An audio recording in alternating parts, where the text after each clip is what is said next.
This is the new Canon Powershot V1, and this is not a sponsored review. After spending a week with this camera, I have some thoughts, and they're not all good, but I figure we should start with the good. The Powershot is tiny, it is truly pocketable, and it is an all-in-one point-and-shoot camera. The lens is integrated, so when you power the camera on, it pushes out from the body, and when you power it back down, it retracts and closes up. There's a toggle on the top of the camera that controls your focal length, so you can optically zoom from 16mm effectively to 50mm, and you can even do this while you're recording to create an optical zoom effect, which is pretty neat. Right next to it is the power button. Yes, this is a button and not a switch, but it's recessed enough that you don't really have to worry about accidentally turning it on or off, so I don't mind it. The rest of the dials and the buttons are fairly intuitive, and they've even included a control ring like what's on Canon's RF lenses back behind the lens. This can be defaulted to either set your aperture or your shutter speed in manual mode, with the dial on the back then operating as the opposite control. If you hold down the function button, you can then use this control ring to change other settings like the ISO. Overall, I'm really happy with the amount of manual controls on such a small camera body, and it even is pretty comfortable to hold because you have, of course, the handle in the middle, but there's also this little thumb pad on the back that just kind of makes it ergonomically pleasing, one might say. Unfortunately, there is no EVF because this is a video-focused camera, so hybrid shooters like me who like EVFs are just going to have to live without it. While this is a video-focused camera, it can, of course, shoot photos as well, and overall, these are really good. They're definitely much higher quality than anything you could get out of a smartphone, and it can shoot bursts in up to 15 frames per second with the mechanical shutter and 30 frames per second with the electronic shutter, which is really fast. It's more than enough for anything like sports photography or animal photography, although I'm not really sure that you would be doing animal photography with this lens because it only goes from 16 to 50mm. 50mm is really just not enough reach. And this starts a common theme that really the main thing holding this camera back is the lens. I'll talk more on that later. For this camera, Canon has developed a new 22.3 megapixel 1.4 inch sensor, which is able to shoot in uncropped 4K up to 30 frames per second and 4K 60 FPS with a 1.4 times crop. These resolutions are downsampled from the 5.7K sensor, which means they'll just be a little bit crisper than the usual 4K. They've enabled C-Log 3 on this camera as well, so that you can get the most out of the camera's dynamic range and integrate the footage into a more professional workflow. After using it for a while, I'm really impressed with the images that I've gotten out of this camera, both photos and videos. Even in low light, the image quality has held up pretty well. It's certainly not as clean as something that you would get out of a full frame camera, but again, like, what are we talking about here? This is just like a little pocket camera. You have to tailor your expectations a bit. The autofocus is also quite good, as you would expect from any camera these days, but the V1 only has auto, people, and animal detection. I'm not sure why they skimped out on adding vehicle detection, because I can't imagine that it's incapable of doing that. The cooling capabilities of the V1 are actually really impressive because Canon was smart enough to include active cooling by integrating a fan into the body. You can see that pretty obviously with these vents on the body of the camera. It's kind of cool. When the fan comes on, you can actually feel a bit of a breeze coming out of the camera, and obviously you can hear it a little bit too, although it's really not too bad. For example, now listen. That's what the highest speed setting on the fan sounds like, so I really wouldn't be concerned about it while you're vlogging. And this is the same thing, same settings, but filming on the actual Powershot. I seriously doubt that you can hear the fan. I was wrong. You definitely can. I wouldn't have the fan on high if you're trying to vlog. It was like this whirring, you heard it. Now, according to Canon's official tests, there are no overheating limits on this camera at all when you set the camera's temperature tolerance too high. Josh Satin actually put the miles in and found this out himself after his own tests. Shout out Josh. That means the only real filming limitation on the Powershot V1 is the battery, which will get you about an hour and 25 to an hour and 30 minutes when you're shooting 4K 24, or around an hour if you're shooting 4K 60. Once again, check out Josh's video on this to see the results firsthand. On image quality and capability alone, I would have no problem using this thing next to my R6 Mark II on a properly lit studio shoot. But unfortunately, there are some serious limitations to it that don't necessarily have to do with the actual overall image quality. One thing that seems to have absolutely no limitations whatsoever, though, is the amount of amazing music and sound effects that I can get from Epidemic Sound. The video part of your video is really only about half of the project. Every creator needs good music that makes the viewer feel the emotions that you're trying to get across. Whether you're creating a challenge video, a vlog, or a cinematic documentary, there is a song on Epidemic Sound that will fit your project like nothing else. I've been using this site for years now, and they just keep coming up with ways to make my experience better. They have a plugin for Premiere and DaVinci Resolve that allows you to drag and drop music and sound effects right onto your timeline.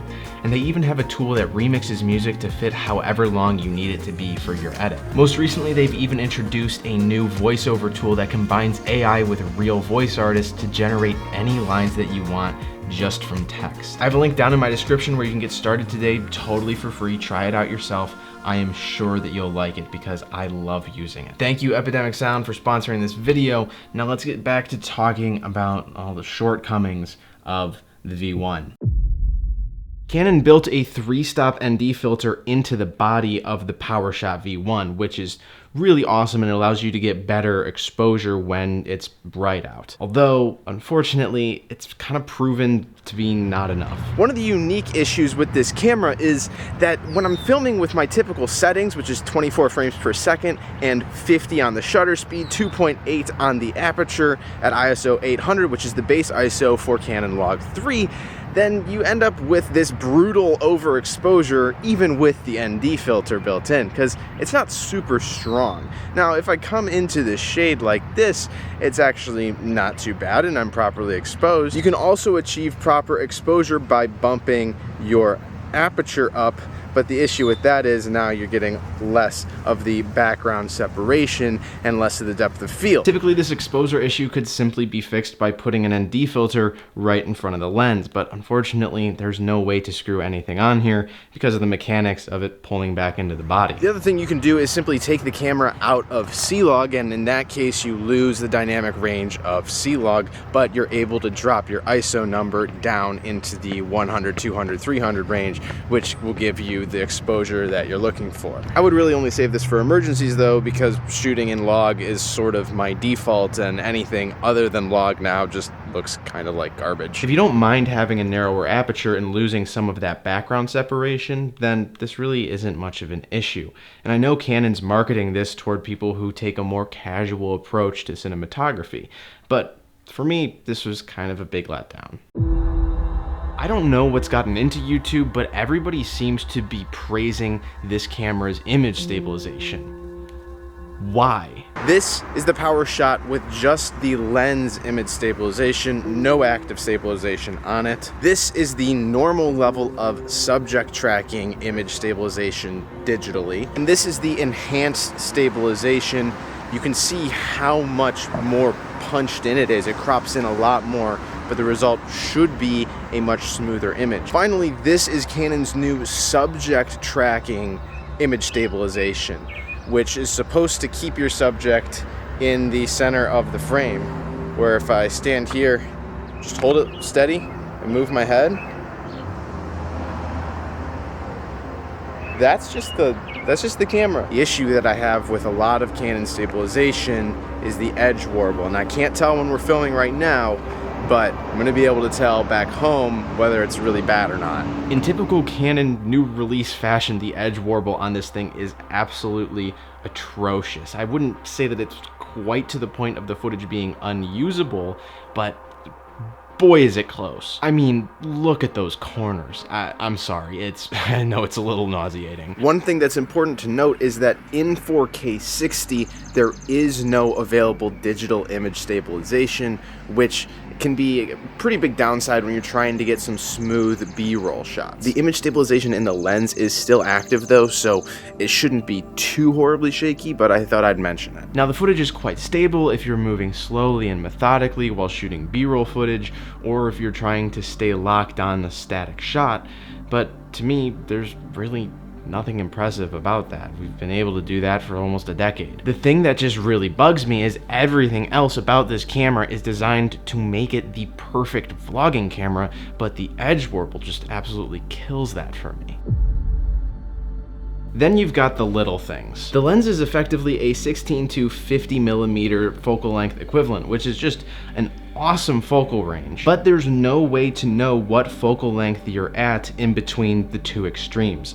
I would expect something at least on the info display, but you're just kind of out in the sea of the entire focal range. You just don't know. Another thing that's important to mention is that this is a variable aperture lens, which means you're not going to have f2.8 through the entire focal range.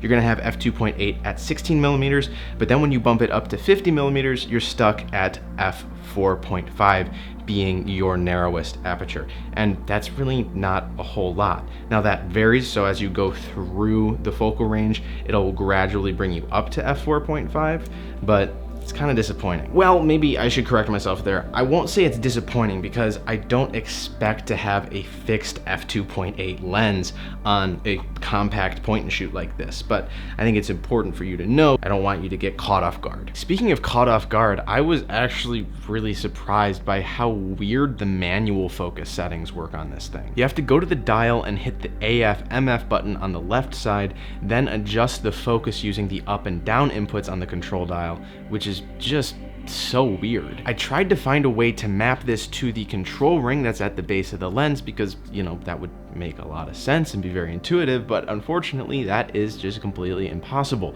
You also can't map the zoom of the lens to this control ring either.